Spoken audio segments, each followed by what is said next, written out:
That's why one of the best things that you can do for weight loss is to eat breakfast like a king.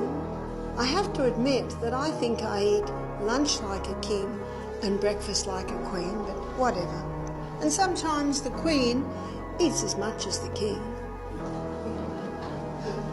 Lunch like a queen, and then tea like a pauper, or you call it supper, yeah? I think that when I say tea, you probably think I mean a cup of tea, yeah? But we call an evening meal tea. And as one lady said to me, well, what do paupers eat? I said, sometimes nothing. What many people are doing today, and I see it in many countries I go to, they eat breakfast like the pauper, they eat lunch like the pauper, and the tea or the supper is the king and the queen together. That's like going on a journey, and you start your long journey and you go to the gas station, we call it a petrol station, called a gas station, and just put a little bit in.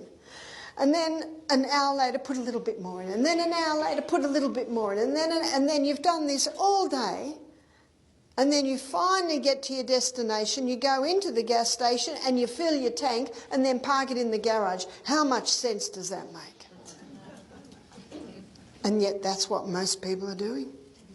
A little bit here, a little bit there, a little bit there. End of the day, king and the queen together, and the body says, finally, we've got some nourishment. And then they say, oh no, they've gone to bed.